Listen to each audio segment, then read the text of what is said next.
Hey, what's going on, Appliance Boot Camp family and friends? You know, hope you all can hear me.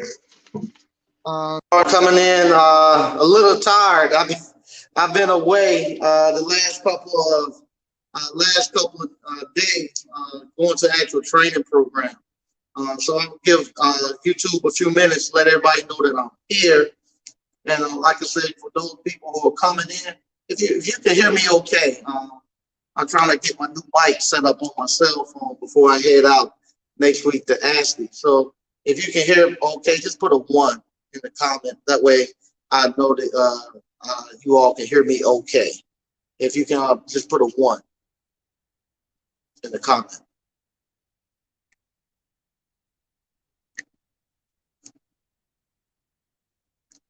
Okay. Okay. All right. They can hear me. All right. Thanks. There's a little bit of lag going on. I want to thank everybody for joining in this afternoon. This is going to be quick. Like I say, I just got in earlier today. I've been in Florida down at Daytona Beach at Mystic Ice Cream. I went to an ice cream boot camp. Same thing that I do with the appliances. Mystic Ice Cream does it with their with ice cream. How to start an ice cream parlor business. I supposed to have went there right before COVID started a year or two ago in 2020. Unfortunately, they stopped, and this is the first time I've been able to get back into the class. We went out there this past week, a great class, and that's kind of I saw so many similarities of me being in that class and people coming to my class and the program that he puts out and the program that I put out. And I just want to let you know too. I was able to work out an agreement with Jeff too. So anybody that's coming to Appliance Boot Camp that wants to is going to start an ice cream parlor business. These right here. This is what I'm saying to you. So if you serious about starting an ice cream parlor business, what we be able to say to you, you'll get the recipe book. So and his business plan. So if those people who are serious about starting an ice cream parlor business, this right here is One Stop Mike's package. You get over 20 some recipes that you need to start with your ice cream parlor business. It tells you how to make different recipes. You get the videos, just like you have the Appliance Boot Camp online. He's going to also give you all the video of his actual ice cream parlor business online. So you get that, and you get the recipe book, the blueprint, same one that I bought and followed. He's allowed me to give it to you all who are serious about starting your ice cream parlor business.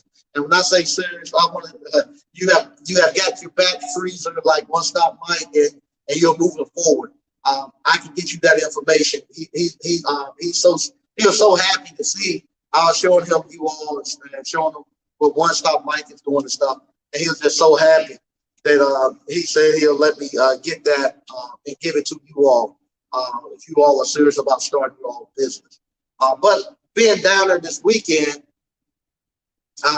it allowed me to actually to get back and see how simple his business plan is. His business plan is so simple that that you get it and you think you have to add something to it, become this elaborate ice cream parlor business, and you don't. And the same thing with his ice cream parlor. The same thing with the appliance repair. With the appliance repair, a lot of people are coming in thinking that appliance repair has to be this elaborate business, and it's really not. It's a very simple business. And with his ice cream parlor business, it's very simple. It's just very nuts and bolts, that little ice cream parlor that he has kicks out about 400 some $1,000 a year. So he's doing $500,000 out of that little ice cream parlor. And like I said, because I didn't follow the actual blueprint, I'm trying to make it this elaborate Baskin Robinson type of ice cream parlor. It caused me a little bit of a setback. So what I'm doing, after getting down there and seeing how simple he had it, how simple he made it, I'm following, getting back to follow his blueprint, and I'm gonna get mine back on track, and going down the track he's going. He has worked it out where it's just a very simple business, and what that ties into with Appliance Bootcamp. Some of you all are coming in with the appliance repair business, and same thing, y'all are trying to make it harder than what it is. That's a very simple business. Um, all you need to do is just learn the basics of how these machines work.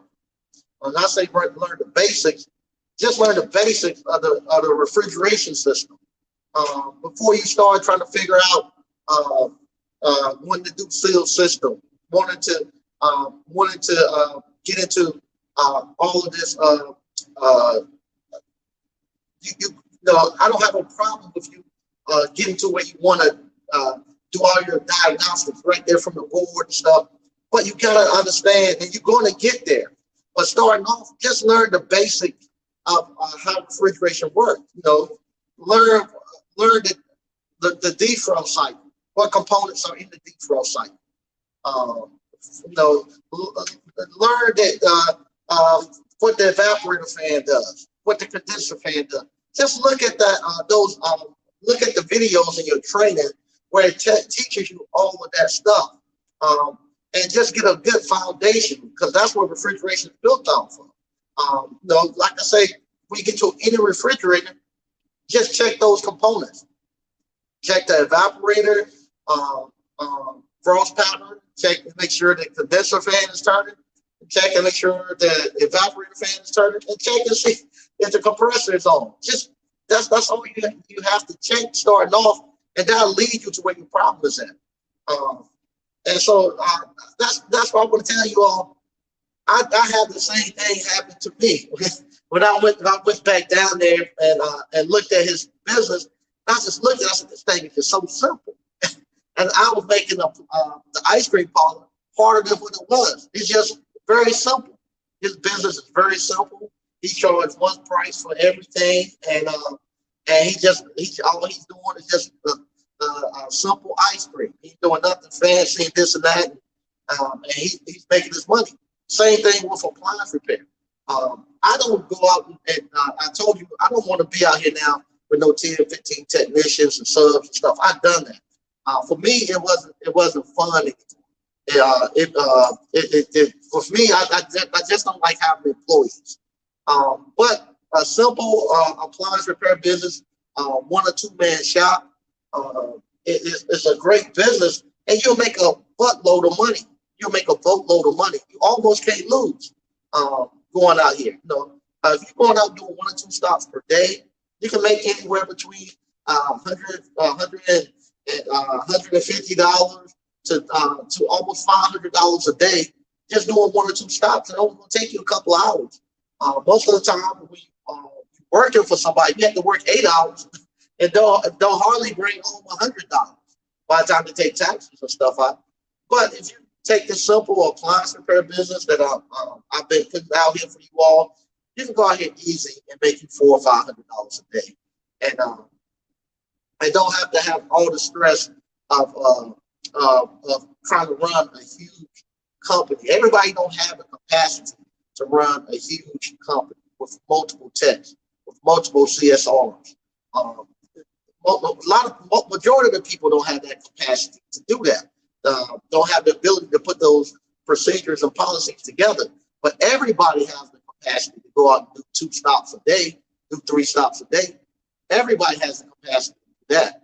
So all you have to do is just get out there and just make that your goal. I'm just gonna have three stops. I do 5. 5 is all I want to do.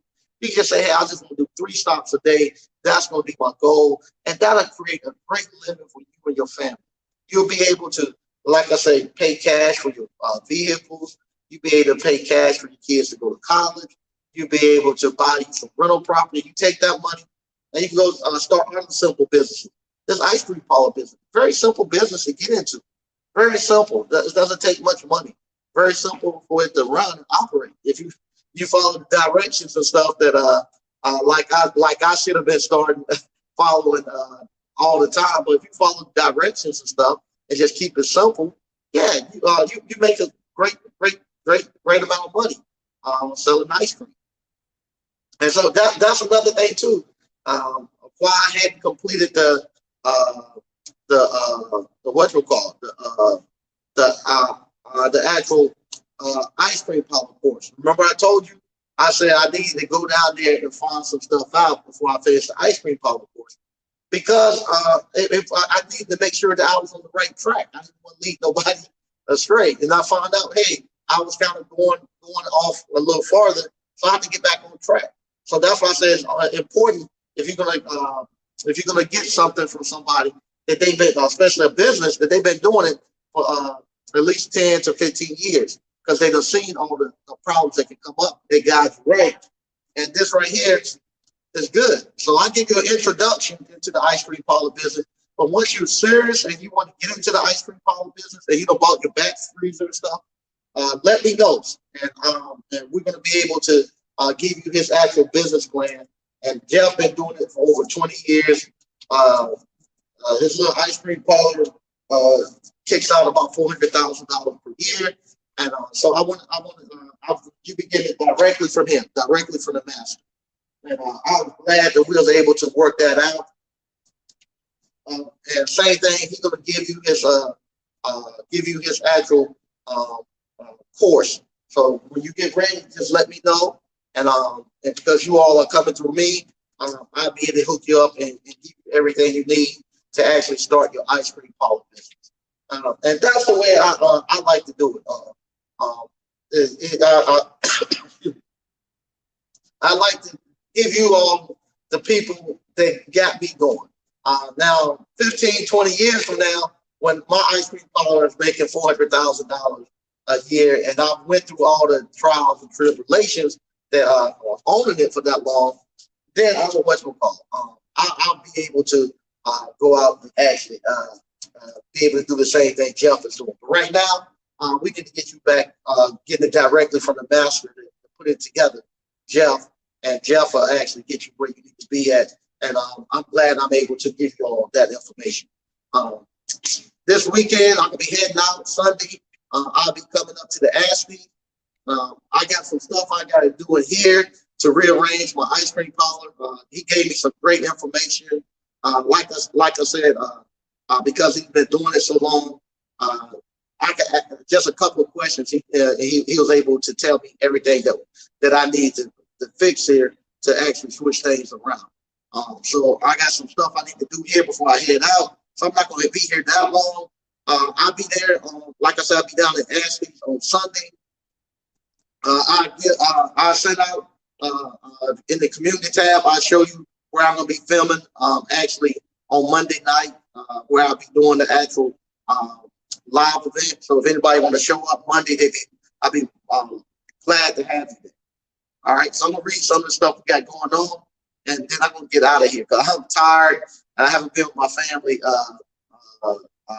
all week. I got to walk in earlier with my wife, but I'm still tired from all this traveling and stuff. Donnie Madden, what's up? Quentin Hodge, hey, what's going on, Mike? BK from the Rockies, what's good, ABC fam? Okay. Shimon 05 salute to Grandmaster Mike and ABC fam. Hey, how you doing?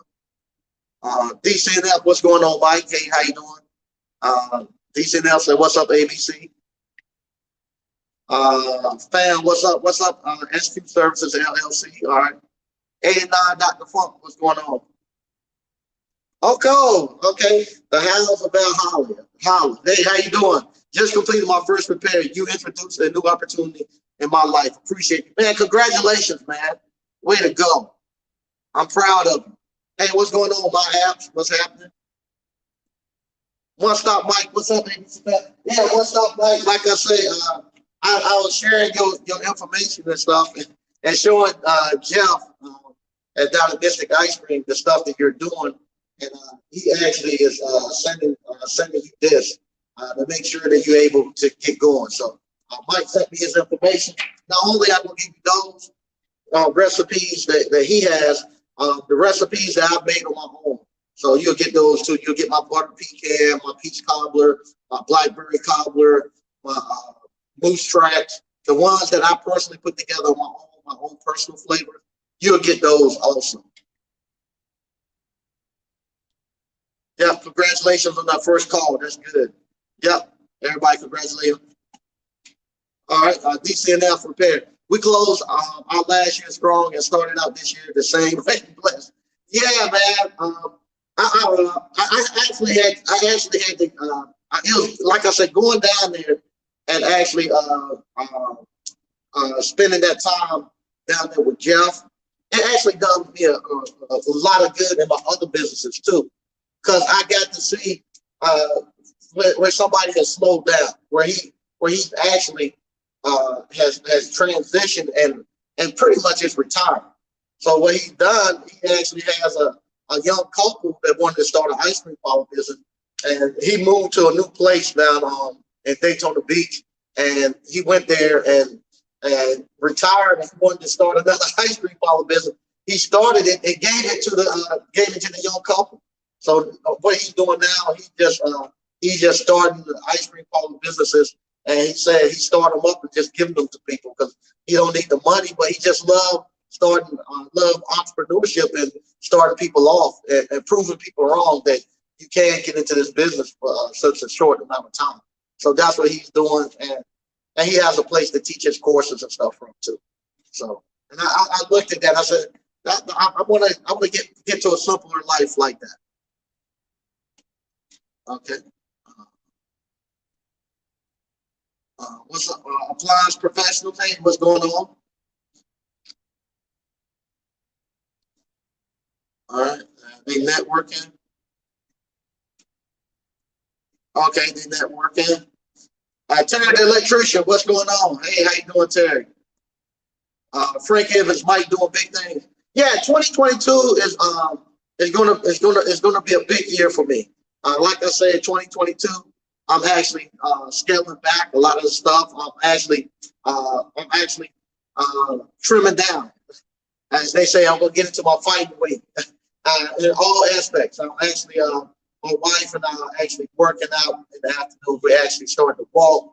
So when I got in today, I got in last night. When I got in last night, we actually walked today, this afternoon. And I can hear somebody knocking at the door. But anyway, I'm actually trying to slim down and weight. But also, some of the I just had too many projects going on. So I need to actually slim down on some of my projects. So I wasn't actually push and pull so many different ways. And that feels good. Now that I'm starting to lighten my load, now I can actually now focus on just 2 or 3 things that I really get enjoyment from and make those really, really good. Hey, now, Dr. Funk. Curious, Mike, have you ever taken a loan on an appliance?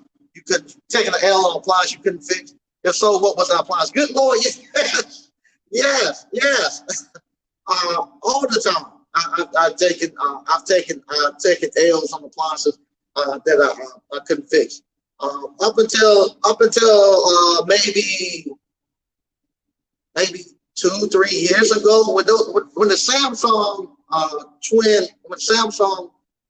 twin cools first came out, the ones that got the evaporator in the refrigerator and they got the evaporator in the freezer, and they always had that drain issue. Man, you would clean the drain out, and 3 months later they calling you back. Drain, because it wasn't the fact that you won't do what you're supposed to do. It was just a bad design on the refrigerator. It's an engineering problem. You can't, no matter how, if it's a bad design, it's a bad design. And so, many times I had to go back to the customers and tell them, I can't stop it from doing this. And then they came out with the kit, and then people started adding the heaters around it. And you almost got to re-engineer the thing to keep it from freezing up. But eventually, after the industry stepped up, and people just started fixing them, and somebody came up with a way that seemed to work, and everybody been rocking that way. But yeah, you had those problems, just gonna fix them. Man, yeah, so many problems. Appliances over the years you ran into that you might not be able to fix, especially if you got like a communication error. That's a software problem. You can't fix it. You don't know what's going on with it. So you have to just tell them it's a software problem, and your schematic and stuff don't tell you the logic that they're looking for. So what I mean, the logic that you're looking for,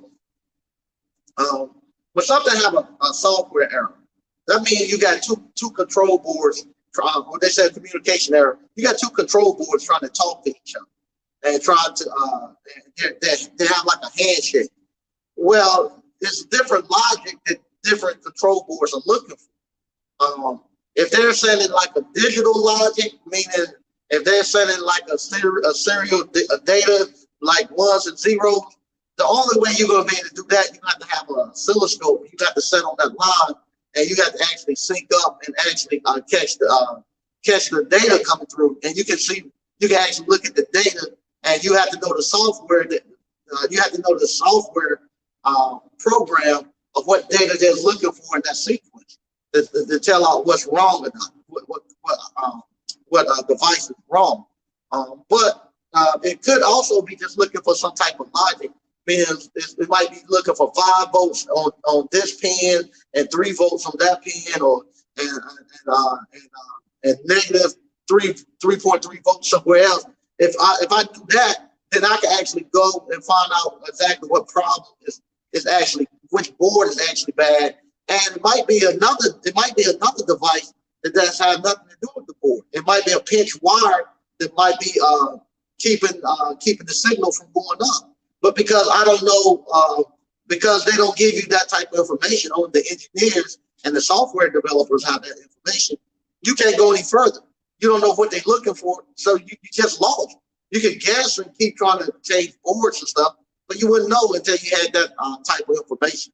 So with that, you just have to tell the customer, I can't go any further. I don't have the information needed to go further. So yeah, you caught me on that. Now, if I had access to the software, I had access to the data that they're actually looking for. I had an oscilloscope, and I actually had the actual board schematic. When I say the board schematic, the schematic that they use to actually build the board. If I had that, I could fix it. I could fix it. But that's what I've done prior to going into appliance repair. When I was an engineer, I used that was my job. I built the circuit boards. I wrote the software in them. I was a test engineer. So what I would do, I would write the programs to actually test that circuit board. We used to have what we call in-circuit testers. We had a GenRad, a Pterodon. We had a fly probe tester. So I would write the programs that go in and test each component of the board. So I done the in-circuit test. So as soon as the board got fixed and developed and all the components got put on it, I tested it to make sure all the components were good. You didn't have no bad solder joints. You didn't have no missing components. I wrote the program that when they came off the assembly line to test them. And then I also was over what they call functional tests. You got the in-circuit component testing, and then once you verify that all the components are on the board and it's free and clear of any manufacturing defects, then you put it into a functional test where you actually now testing the software and making sure it can do all the functions they said. Meaning that if it says that I should be able to write to all the sectors into this disk drive, or I should be able to program this prom device or whatever. I got to test all the components and all the functionality of that circuit board. So I wrote the actual program to do that. And if something broke within that during that time, the technicians would fix it. But if it's something they couldn't fix, then I had to go out there as an engineer and I could fix it. And I would do that.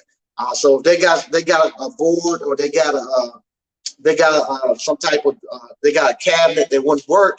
If they couldn't fix it, then as an engineer, I would go out there and fix it. Because if it was something that was trending Like if you had one of the machines on the assembly line that wasn't placing the correct wasn't placing the component directly on the pads to get soldered, there's kind of skewed. I wanted to catch that before we built 1,000 of them, so I can go fix that machine. Same thing if somebody had loaded up the wrong resistor, value on a certain place on that board, and they was putting it was supposed to be a 1K on. They put a 20 ohm resistor in that spot.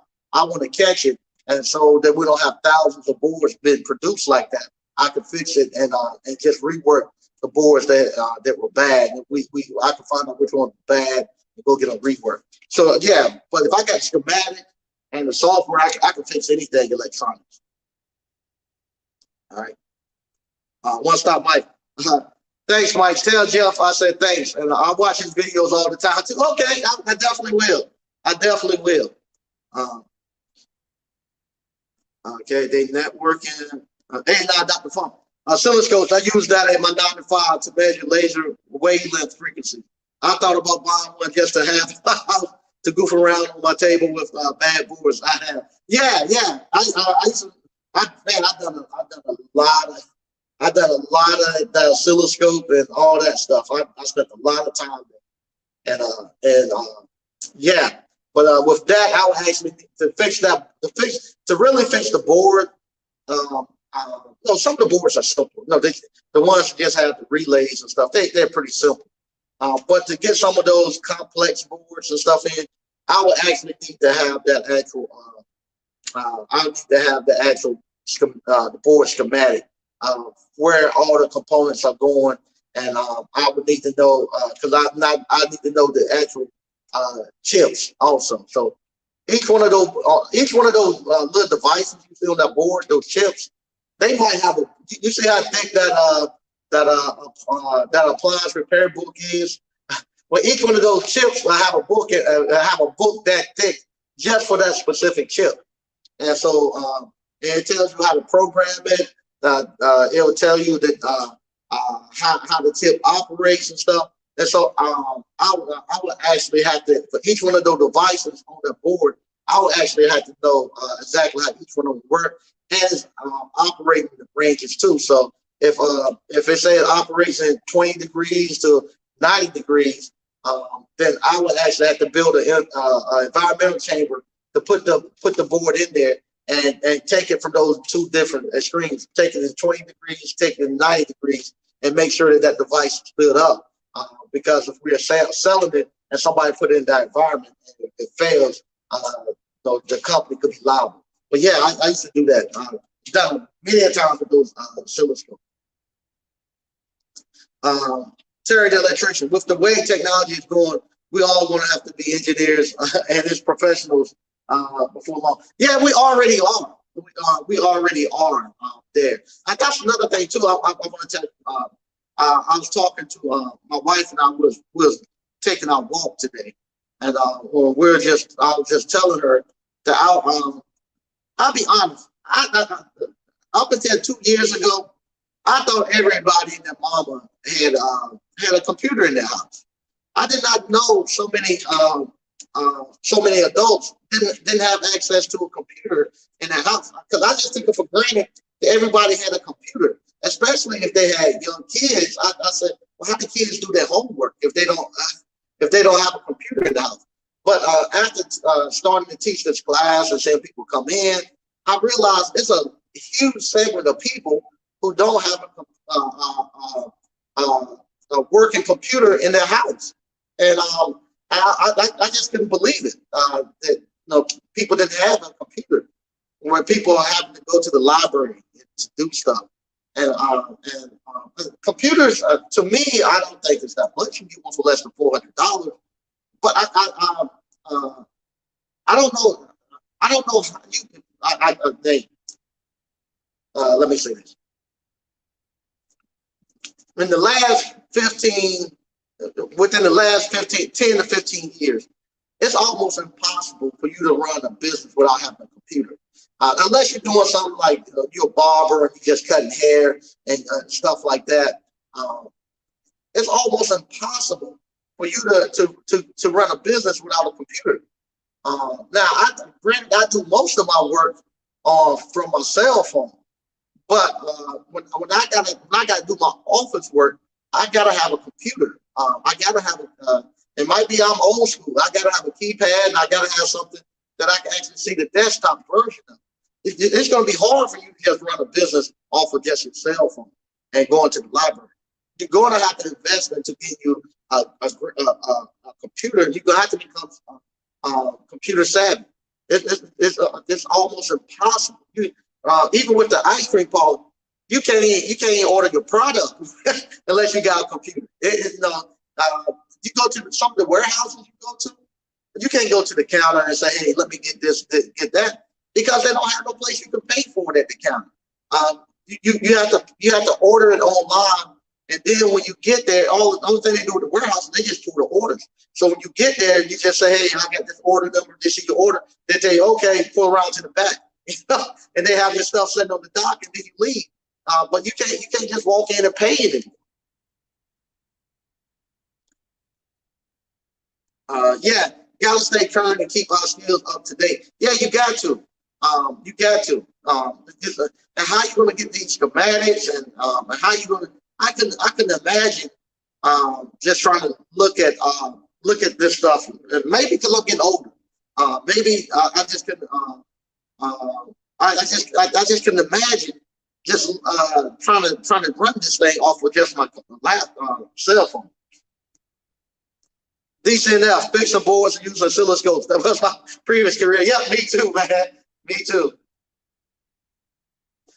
What's not Mike? I was just saying it's still people with no computers in the home. Yeah, it surprised me. It still surprised me when I found out that people don't have a computer, and it's not talking bad, but that just kind of that if you don't have the computer in your house, that between you're getting way behind. And if you got young kids, you gotta have a computer in your house just for them to do homework. I remember my kids' homework would be go online and do this. You had to go online and do that when they was in school. I wonder how the kids do their homework if they don't have computers. And matter of fact, I was talking to I have friends as principals and friends as superintendents of schools. So they say that's why they stopped giving homework because they know the parents don't have computers and stuff. That the kids will get left behind, so they're trying to do all that stuff in house at the thing because the parents just don't have computers. Steve Padella, is the ice cream parlor that profitable over, let's say, a sandwich shop? I don't know. I've never done the work in the sandwich shop. I know with ice cream, if I make too much vanilla ice cream, it's frozen. it can stay here next year. This time, it ain't going nowhere. No, but if I take out too many tomatoes, got a shelf life. So if I buy too many tomatoes and they don't sell this week, they bad next week. I got to throw them away. Same thing with the bananas and stuff like that. You got to throw them away if you don't sell them. Ice cream, you don't have to throw it away. It's frozen. It stay frozen. And so yeah, it's very profitable.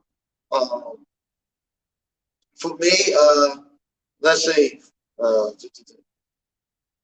cost you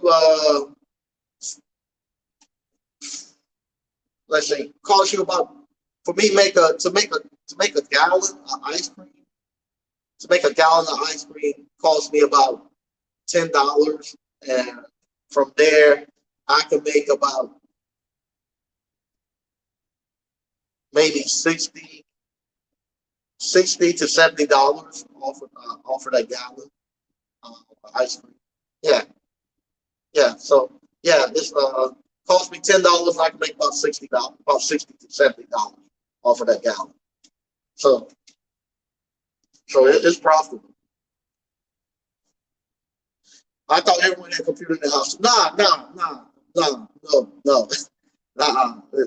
There's so many people I talk to every day don't have a computer. So many people. But the thing about it, it's not to be bad about it. They're trying. They're trying to get there. But to see how they actually work, and sometimes I'll be thinking that's why they're falling so far behind with keeping up with society, because society don't care. They don't care if you don't have a computer. They just run over top of it and then just say leave them behind. They don't care if you got no computer. So because they don't have computers in their houses and stuff, they fall so far behind. Terry the electrician. I spent enough time with oscilloscopes in the military. Yeah. Untamed Kango. I used to use oscilloscopes for sorting out dirty current for LED light. There you go. Yep. A9 Dr. Funk said get them on Mac. There you go. A9 Dr. Funk. My job, we make military products, so we have oscilloscopes all over the place. There you go. Yeah. And see, that's another thing too.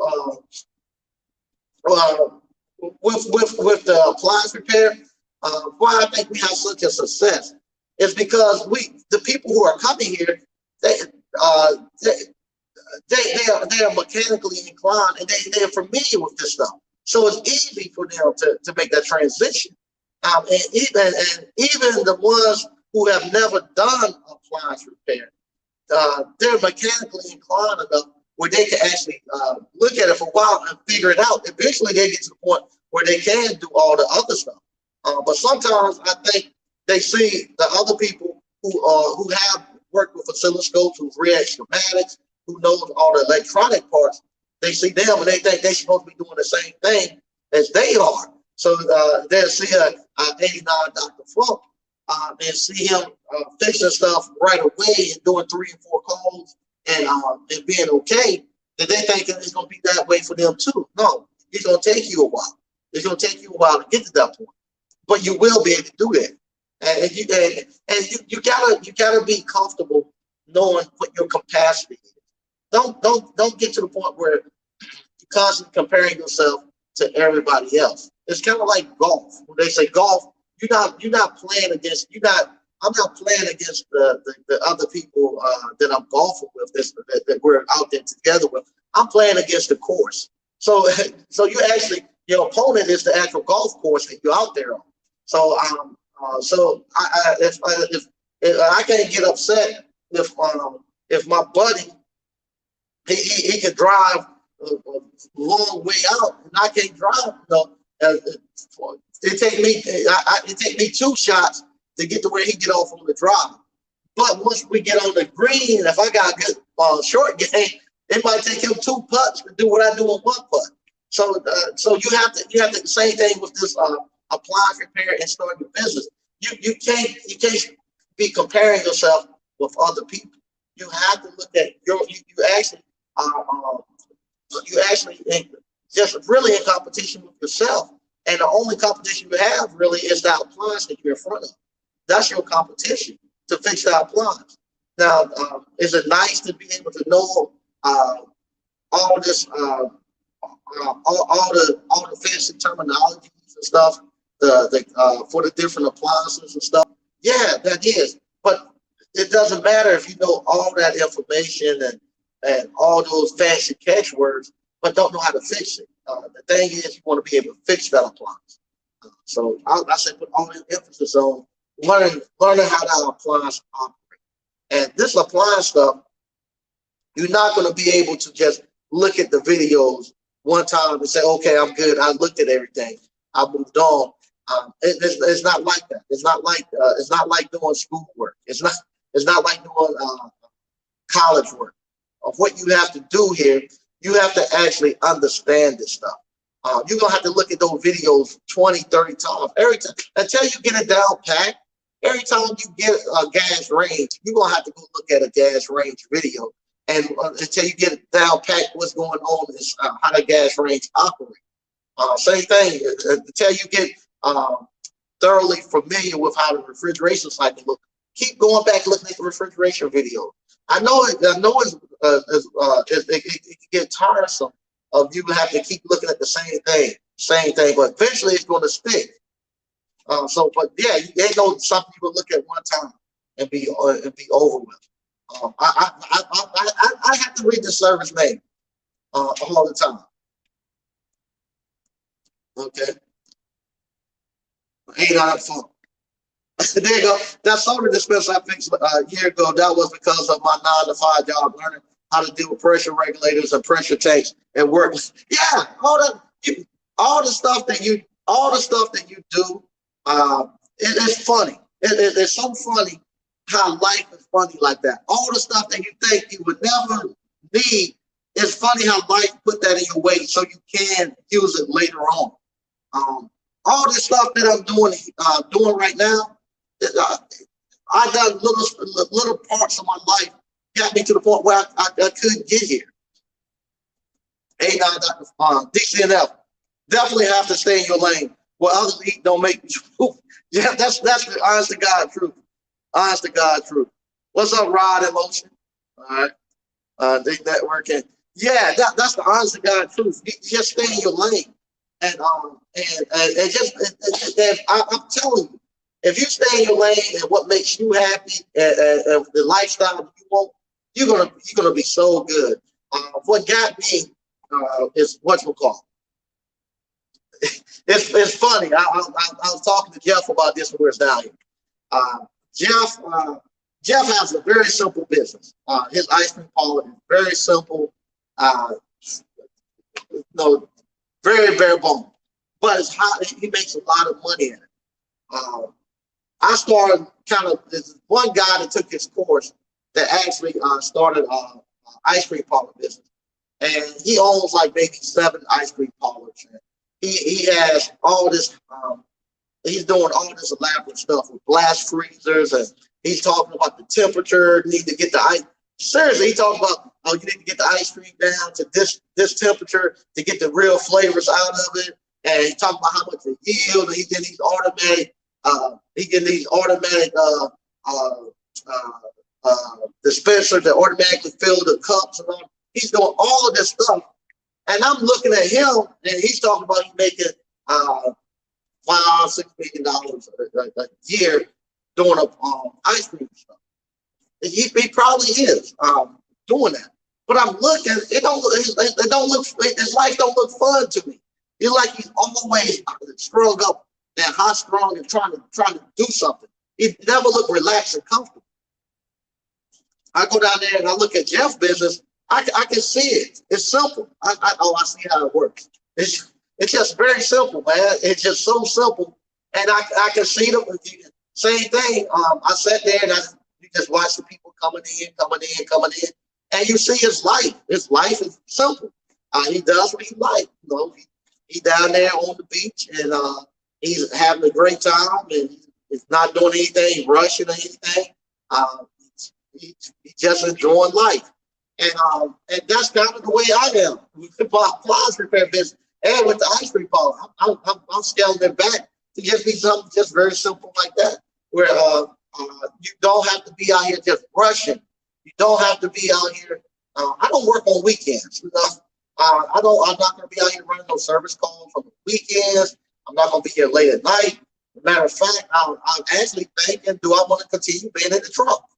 I go back out there from time to time, but I don't even know if I really want to keep going in the truck every week.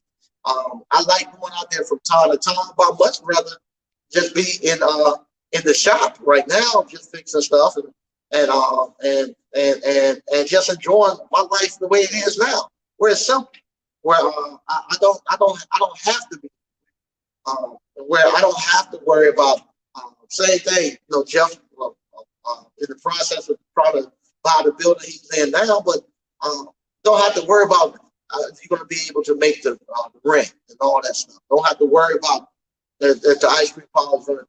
I was talking to one guy.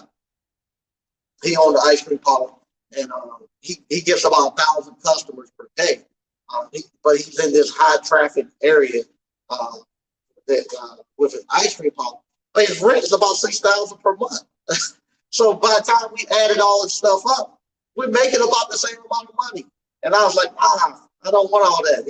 But with that 1,000 customers per day, no, that's a lot of people you got to serve, and you can't do that on your own, and that's a lot of moving pieces you got to have. Well, here only the more than 3 or 4 people working.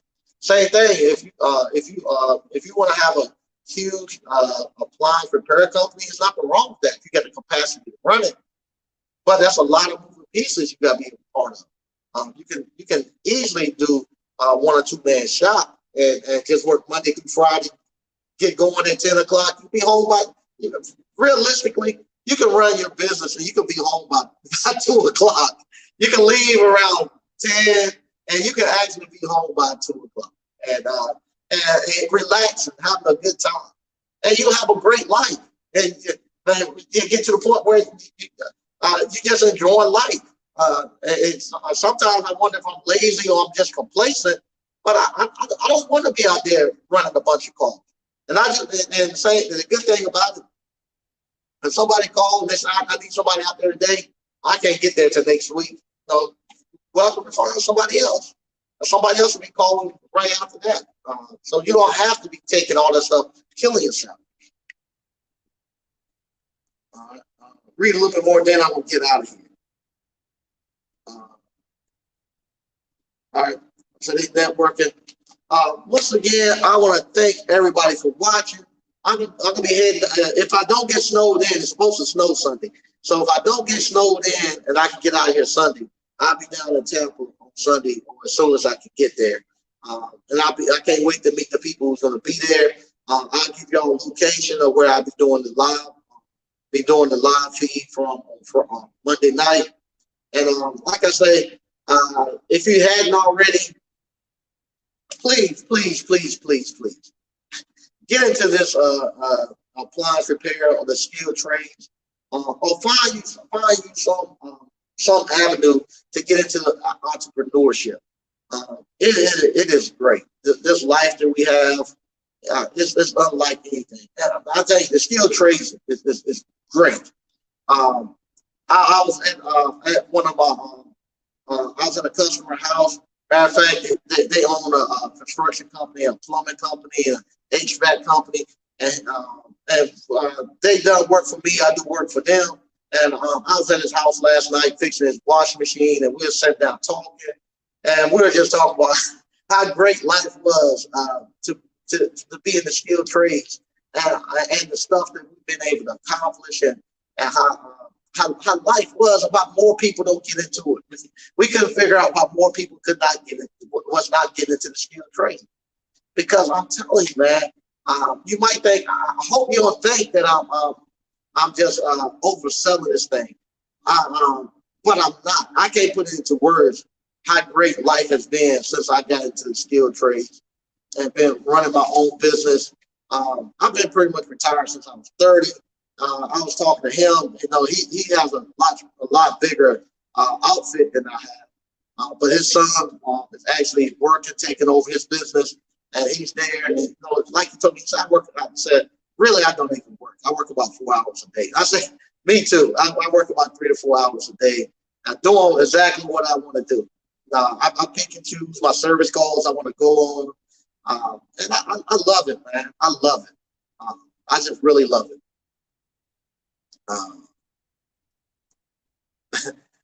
Terry, I definitely feel you on that part about still being out in the field and working weekends, etc. This is my last year strapping on that tool for sure. There you go. All right. Submarine lifestyle. Mike, I realized that you have to study that video really good, and you got to understand the lingo protection. It can get confusing for newbie for simple things. Yeah, it's supposed to be confusing. First time you've done it.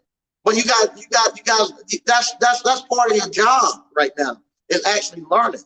You gotta learn it. You gotta set aside the time. So that's why you don't make as much money as the people who the people. So if you see a DCNF, you see a 89 Dr. Funk, who said, that's for their 9 to 5 jobs. The people who had past military experience say, hey, that's what I used to do. They already paid the price to learn this stuff at their 9 to 5 job. They won't get paid as much when they first got started in the military or at their 9 to 5 while they was training. they got paid a decent salary, but not a lot. And they actually put the work in there. So later on, now down the road, they're able to capitalize. They already put the work in up front, 15, 20 years ago. You are just getting started. You're not going to come out and be as profitable as they are right now because you haven't put in those years of learning how to read schematics, learning the electronics. They've done that. So you starting off is where they were back then, but you're going to pay $85 an hour to learn this stuff. So that's why you're only going to be doing 1 or 2 stocks. And don't get out here trying to, some of you all are just trying your best to get, the universe is just trying to keep you from hurting yourself. But you all are going to force yourself into a hole. Because what's happening, the universe keeps telling you you only need to do 1 stop. You only need to do 2 stops. It's funny. The universe knows what you need. It's only going to give you those 1 or 2 stops.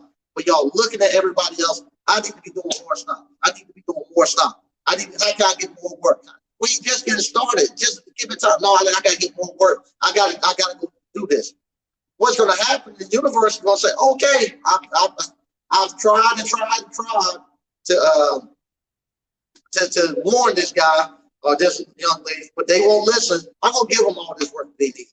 And when they open up and give you all that work, it will actually put you under. It'll actually make you it'll make you go broke.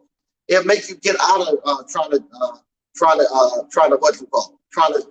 a business because you're not at the point where you can handle it right now, and you're just forcing it. You're just trying to force it. You're trying to force it, and pretty soon they're gonna give you what you want. It's gonna okay. He wants it. Let him have it.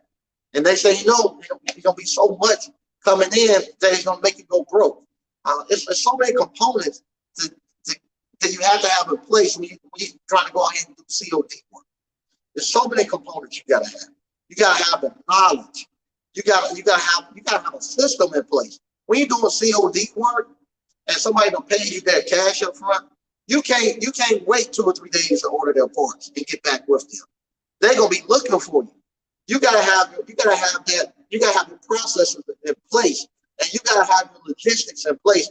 That okay, as soon as I get home, I gotta go order those parts because they waiting on that stuff. And you gotta get those parts directly to them. You can't have them pay you $400 for a part. You show up, put the part on, and it don't work. And now they'll give you the $400. Then you gotta find out you need another $300 part. And now you got to come out of your pocket now and go buy another $300 part. And you don't want to be doing that. You want to start off where you got a safety net up on you. Start off and learn the trade on the third-party warranty down. Once you learn the trade, then you can branch off and start doing COD work and stuff. But if you try to skip those steps where you try to learn the trade and get out here and do COD work, you might be able to do it. But I'm telling you, if you get caught out there, that is bad. You get caught out there, you're going to be leaving town. So if you see people trying to learn the trade and do COD work, you notice they ain't going to stay in the same town long. They're going to have to leave. And you might have the sheriff or the sheriff come after on your way out. So I'm telling you, stay away from it. The universe knows what you need. But if you keep going and you keep doing it, what's going to happen? The universe is going to say, okay, I tried to warn him. You go ahead and you fix it. Kind of like this thing, like I say, I'm not no religious person or anything like that, but a lot of the scriptures have great meaning into it. Samuel, God would kept trying to correct Saul all the time, kept trying to correct him. And Samuel kept jumping in and said, hey, leave him alone. He ain't that bad. He's just trying to do right. And eventually God tells him, hey, if you stop getting in the way of me trying to correct him, let me go ahead and get on him and put something on him. I can correct him, but if you keep getting in the way, he won't never learn. But that same thing's happening. Somebody is jumping in and say, hey, this young lady, this young man, he's really trying to start his own business. He's learning it. So don't open the floodgates on him yet. Just give him some time. He's gonna get his head together. But you keep going out there, keep tapping and keep playing, knocking on the door and say, hey, I need more work, give me more work. I want to do COD, give me more work, give me more work. Eventually, then you're going to say, hey, the universe is going to step away and say, hey, I tried to show him, he won't listen, have at it. And they're going to open it up. I tell you, having too much work too fast is worse than having no work at all. It's worse than having no work at all. Your phone, that phone ringing, and those customers hollering at you. You can't even walk. You wouldn't be able to go to the grocery store without running into a customer. They have to hide your head and stuff, and you don't want that. Take your time and learn the trade. So when you leave out and stuff, you can be honorable amongst your people and stuff. Learn the trade. Take your time. Don't get out here and trying to do too much too fast, chasing a dollar. The money ain't going nowhere. The money's going to be there. Right now, you want to learn the trade. You don't want to be chasing the money right now. And then once you get to the point where you learn the trade and you can go get the money, you'll find out the money ain't going to make you happy. It's the time. It's the free time that you have that you're going to be enjoyable of. You're going to find out the money you're not going to care about. You're going to care more about the quality of free time that you have. And that's when you'll really start to enjoy life more. They won't be held accountable, yeah. Terry the electrician, the skilled trades are where it is in 2022 and beyond. If you thought they needed us before, you ain't seen nothing yet. Yeah. It's gonna get a lot crazy. All right, we got Slick in the house. BK from the Rockies. The skilled trades are not discussed in school, nor are they properly marketed in mainstream media, unfortunately. Yeah, they're not.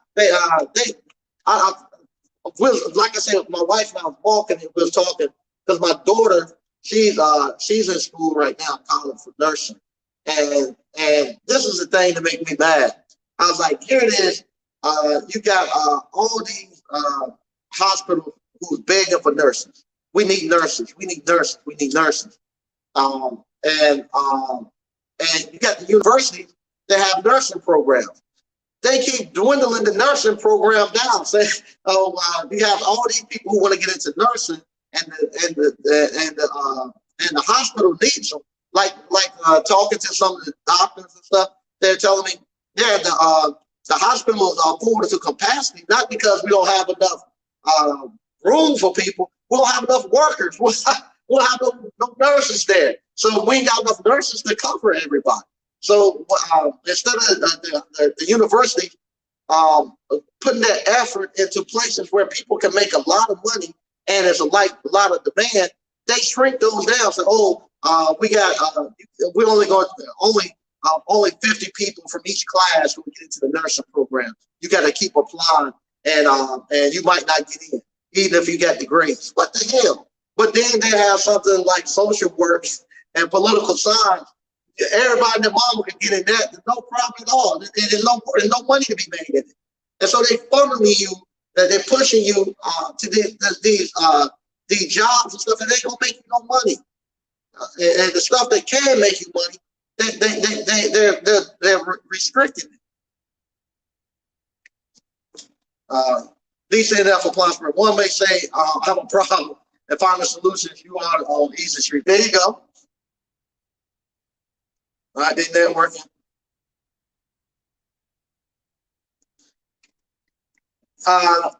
Yeah, I saw that video of Mike Rowe on Dirty Jobs. Yeah, I saw that video about that. That's very interesting. Like I say, the school system, they're gonna have to do something because hey, I got another maybe 10, 15 years. I'll be 50 this year. So I'm going to those guys now who only got 10 or 15 more years to be doing this, and I'll be out of it. But luckily, we have so many young people coming to the appliance repair business. Appliance repair now, I think, getting some traction and get moving. But yeah, people are not are still not coming to the skilled trades. They're not coming. And even within the entrepreneur within the entrepreneurship circle where people trying to do entrepreneurship and stuff. I want to give Erica Wills and Miss Ward and them a shout out. They're actually coming together and putting it out there with the appliance repair and some of the skilled trades. But majority of the people doing who's doing like entrepreneurship and stuff, they're not really talking about the skilled trades. Most of them, you don't even know what their business. You don't even know what their business is. What business do they do? I still try to figure some of their businesses out. They don't do the skilled trades. They don't have a physical location, and they're on YouTube all day long, cutting up videos and marketing on videos. I don't see. Maybe that's the business, but the rest of them, I don't see what business they're putting out there if they're just hyping people up. Now, I see a lot with the trucking. I see a lot of people with the trucking stuff, and trucking is a good video, a good field to get into.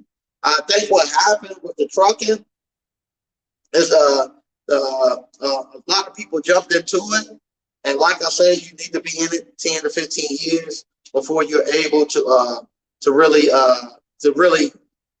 know how a business operates.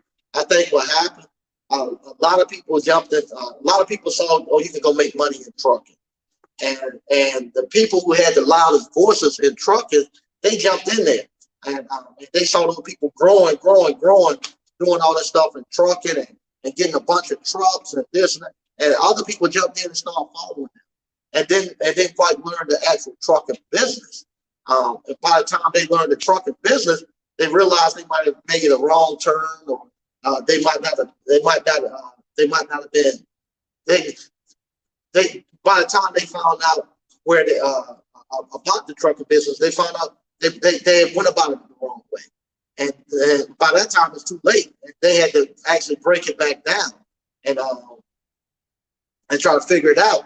So most of the time when that happens, people give up because it's running, like I said, running a business is hard. You're going to have all those mistakes and stuff, but you got to stick with it and get to the other side.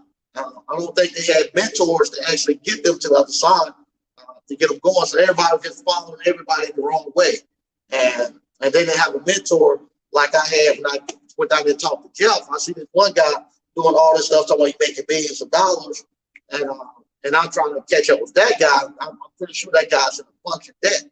I'm trying to get out that way. I go talk to Jeff, and I see Jeff is the way I want to go, and Jeff get me back on the right track so I can focus myself. I think the same thing happens with that trucking, and the same thing that happens with appliance repair. But fortunate enough, we have enough people who are showing you all that you can do it with a 1 or 2 man shop, and you got to be out here hiring a bunch of people. You don't have to be a big elaborate company and stuff. You can just be a simple company that go out here and service your small little community, and you can make a decent living and live great. And I think with that, a lot of people have a way to come back to it to actually get it going. But with the trucking, all you saw people trying to get a bunch of trucks, get a bunch of drivers. I never really saw people telling them how they actually were computing their loads, or going really in depth into the business side of it.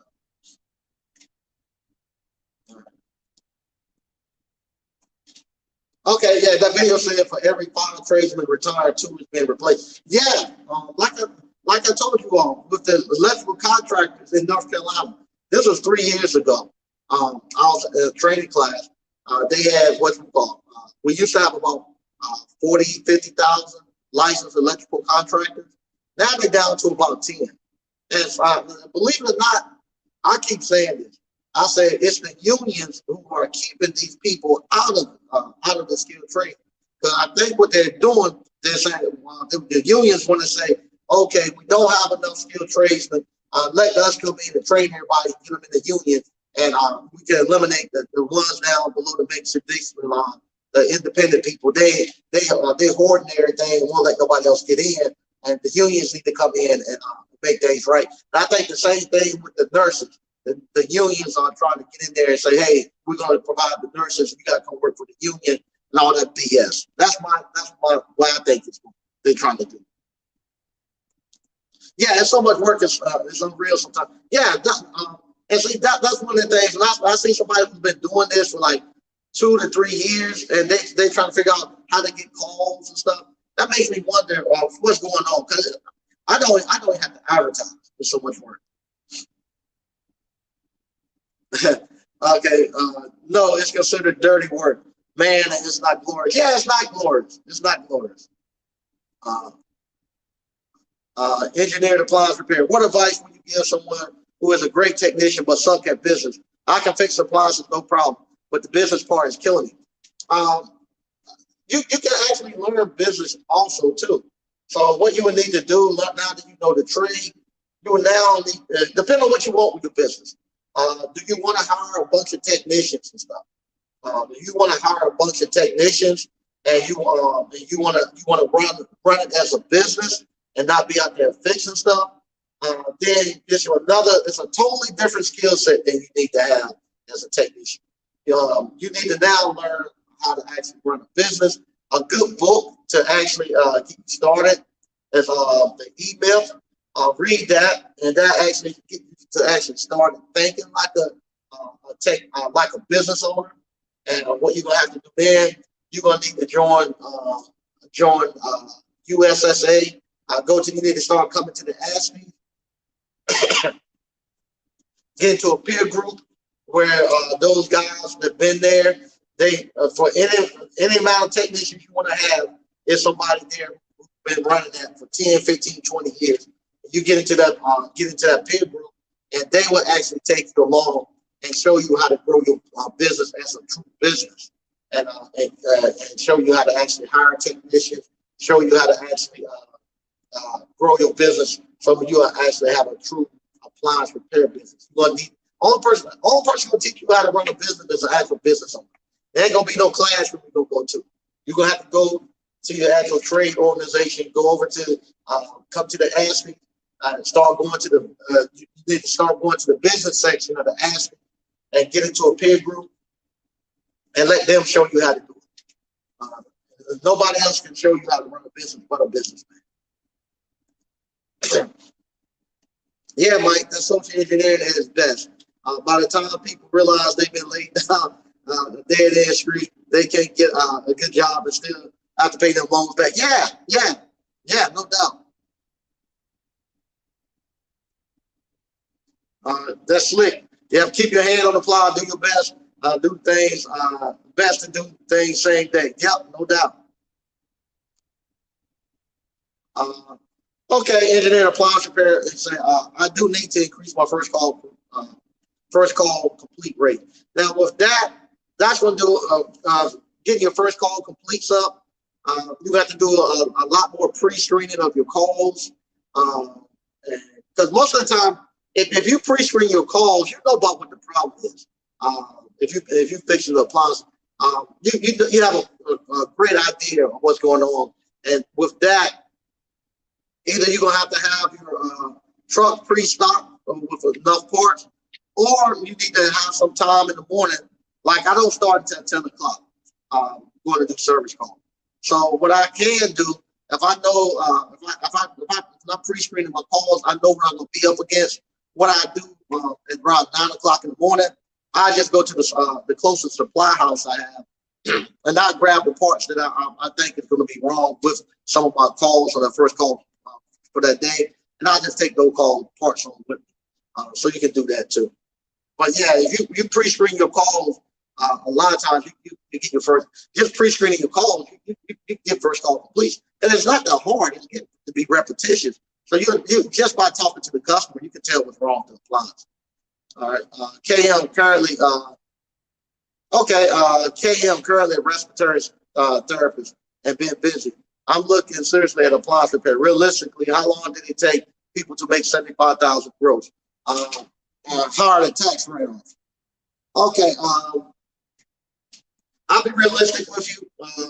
You can make 100,000 your first year doing appliance repair, and if you make it as a respiratory respiratory therapist. I'm crazy with the pronunciation. If you're doing it with that, if you're making 75,000, if you're making 75,000 there, by the time they take out taxes, you only making about 50,000 at the most. Bring it home. If you make 100,000 with appliance repair, you bring 100,000 home. So what I teach you in my course, I'm going to teach you to register as an LLC, and then you're going to get this tax book, 475 tax deductions for self-employed business owners, and you're going to use all those tax deductions, and you're going to get your taxes down to little, get your taxes down for little or nothing, and then from there, if you do take some money over into the next year as a profit, you'll be paying about 10%, 10 to 12% on taxes on what you do on your taxable income that you do have. But yeah, you can make 100,000 the first year. You have to think now, 100,000 ain't for $400, ain't for $400 a day. Once you get going, you can do $400 before 12 o'clock. If I told you the real numbers of what you can make in appliance repair, people would think I'm really lying. I say you can make 100,000 first year. They think that's a lot. But if I told you the real numbers, wouldn't nobody believe us. So it wouldn't be hard at all to make 100,000. And you at your job 8 hours a day. Well, they're more than 8 hours. But you got to be there for 8 hours. So you got to drive an hour probably one way and an hour back. So it's usually about 10 to 12 hours there. Appliance repair, I'm only working about 4 or 5 hours at the most, to be honest with you.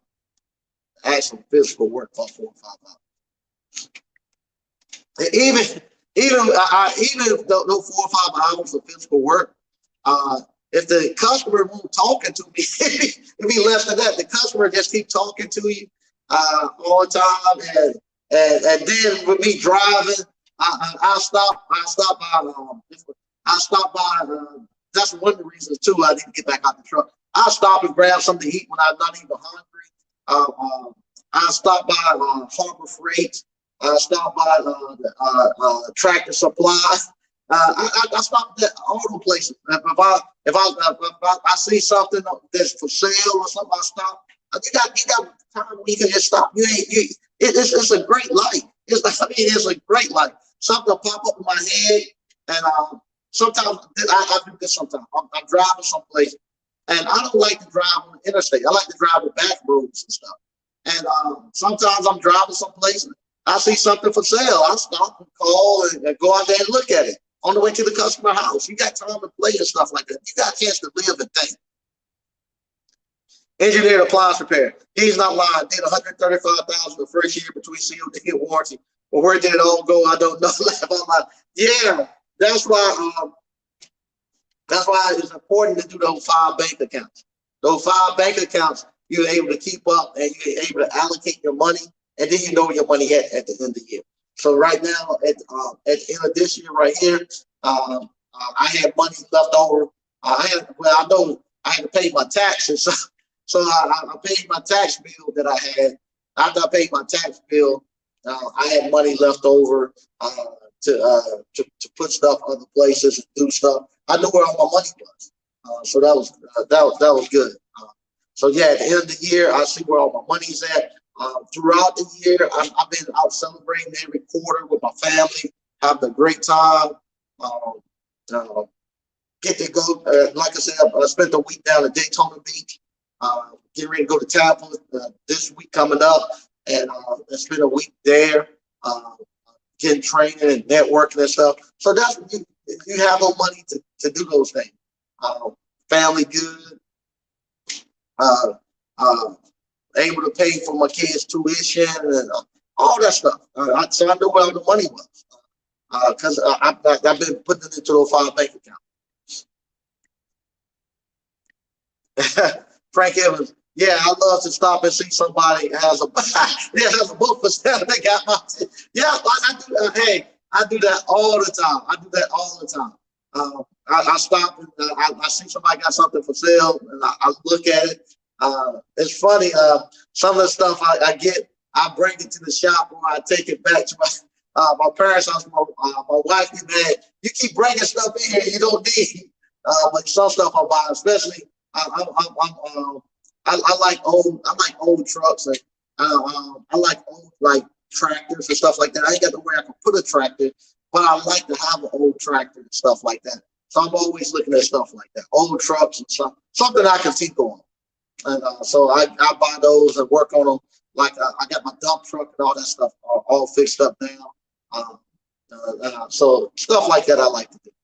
But once again, I want to thank everybody for watching. I'll be back Monday live from the ASCII.